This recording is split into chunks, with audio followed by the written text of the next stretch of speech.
السلام عليكم ورحمة الله وبركاته. أهلا بيكم في قناتي. النهاردة هنكمل كتاب الروح والجسد بالدكتور مصطفى محمود. أتمنى ما تنسوش اللايك والسبسكرايب والكومنت. الفصل اللي بعده بعنوان السائل السحري. ليس أحلى من طعم الماء في فم العطشان، إنه أحلى من العسل والخمر، وأحلى من القبلة، وأغلى من 1,000,000 جنيه، بل أغلى من كل ذهب الأرض بالنسبة لرجل يموت من الظمأ. ولا شيء يعدل قطرة الماء في تلك اللحظة، إنها اللؤلؤ المذاب وألماس السائل والياقوت الحر والجنة. ويكاد العطشان يحس بطعم الماء يتسرب إلى كل خلية من خلاياه، وكأن كل خلية تشرب على حدة، وتنتعش وترقص وتترنح في نشوة، وتفيق من غيبوبة. ولا نكاد نجد في اللغة كلمة تعبر عن صدق وبلاغة هذا الطعم السائل، الذي يقولون عنه كذبا أنه بلا طعم وبلا لون وبلا رائحة، بل إن طعمه أعجب الطعم، وإن طعمه لهو طعم الحياة ذاتها، وطعم البعث والقيام من الموت. ولهذا لم ندهش إذا قرأنا في التاريخ أن الماء كان إلها يعبد في الأديان القديمة. أما العلم فيقول لنا أن الماء هو أعجب المركبات على الإطلاق، فأكثر من ثلثي الجسم الحي بالوزن مؤلف من الماء، و3/4 سطح الأرض مغطى بالماء، وعندنا 325 مليون ميل مكعب من الماء في المحيطات وجليد القطبين، و3,000 ميل مكعب من الماء معلق في السماء وعلى شكل بخار، و2 مليون ميل مكعب من الماء في جوف الأرض. وبعض الكائنات تستطيع أن تعيش بلا هواء، لكن لا يوجد كائن واحد حي يمكن أن يعيش بلا ماء.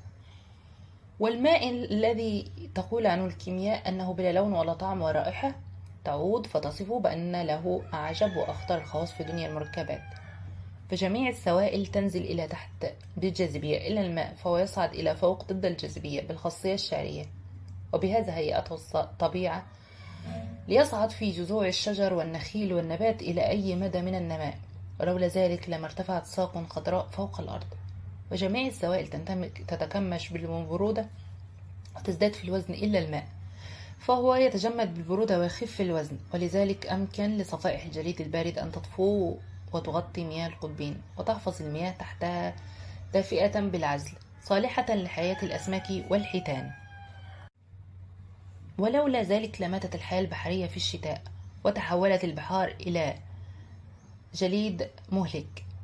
والماء بحسب تركيبه الذري كان لابد له أن يتجمد في درجة 100 تحت الصفر ويسيل في درجة 90 تحت الصفر.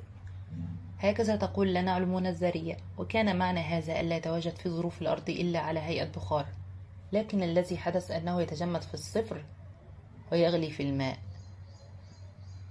وبهذا أمكن له أن يتواجد في المكان الواحد من الأرض على هيئته الثلاث: بخار وسائل وصلب، وهو أمر آخر حيوي كان لابد من توفره لتقوم على الأرض حياة. والماء هو السائل الوحيد الذي يملك قدرات خرافية على إذابة الأشياء والتفاعل معها، فهو يأكل الحديد والصخر، ونصف المركبات المعروفة وجدت ذائبة في الماء. والجزء المائي كما يشرحه لنا علم الطبيعة الجزئية هو الآخر جزء خارق مدهش، فالأكسجين ملتحم بالأيدروجين على طريقة العاشق والمعشوق، والذرتان داخل بعضهما في بعض، والإلكترون الوحيدة في ذرة الأيدروجين داخل في ذرة أكسجين، وله وظيفة في مدارها، مما أدى إلى استقطاب الجزء استقطابا كهربائيا، فأخذ طرفي الجزء موجب وهو الطرف الأيدروجي، والطرف الآخر سالب وهو الطرف الأكسجيني. هو الأيدروجي معناها هيدروجين أصلا يعني، وهي H2O.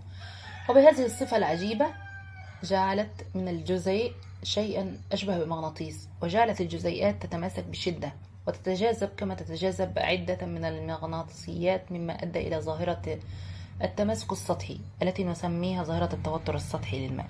أن تضع شفرة حلاقة من الصلب برفق فوق سطح الماء فتطفو بسبب هذا التماسك السطحي الذي لا يسمح لشيء باختراقه، وتكهرب الجزيئات المائية، هو الذي يفسر الخاصية الشعرية، وهي الخاصية التي يتسلق بها الماء إلى أعلى ضد الجاذبية. والواقع أنه يتسلق بالجذب المغناطيسي بين ذراته وبين شدران الأوعية الشعرية، وبالتالي يجذب السطح المائي كله معه، لأن السطح كله متماسك.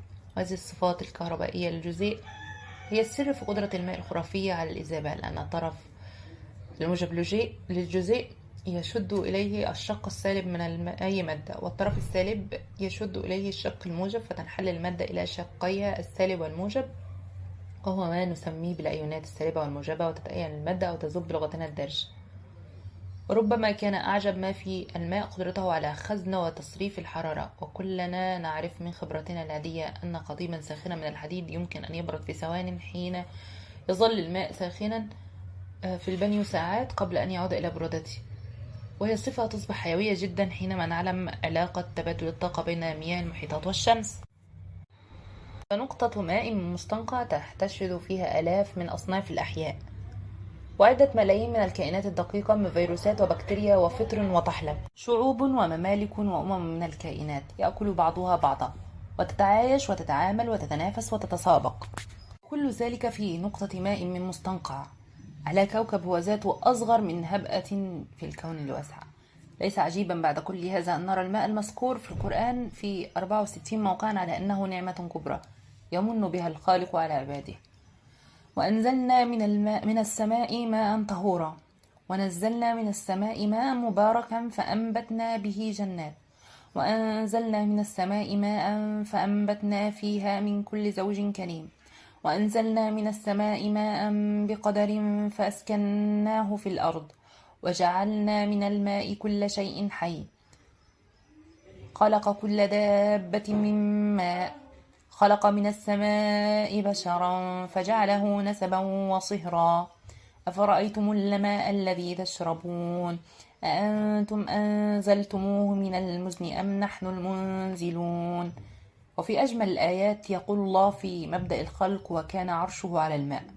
وإذا اعتبرنا الآية تعبيرا بالمجاز عن عظمة الماء وخطره فالمعنى واضح، فقد رأينا أن الحياة كلها عبارة عن محلول مائي، وأن الماء هو وسيط بالفعل الإلهي في المخلوقات جميعا، فعرش الله وسلطانه وقبضته تتم كلها من خلال الماء.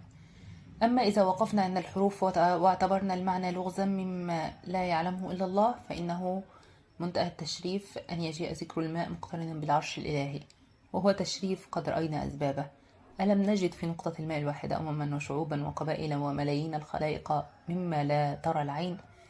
ألم نجد في جزيء الماء البسيط معجزة تركع أمامه علوم الكيمياء والطبيعة والجيولوجيا وتحار فيها عقول العارفين؟ هذا الجزء أو الجزيء الذي يخزن الطاقة ويفجر الحياة ويذيب الصخرة وينحت القارات وينظم الطقس، هذا اللؤلؤ المذاب والماس السائل الذي يجري على حلق العطشان أحلى من القبل وأعزب من صرافة الخمر. حقا ما أحفل هذه الكلمات القليلة بالأسرار حينما ترتلها القلوب وتتأمل العقول. وكان عرشه على الماء. وبكده يكون انتهى الفصل ده بتاع السائل السحري. هنكمل الباقي في فيديو تاني ان شاء الله. يعني اشوفكم في فيديو جديد. سلام.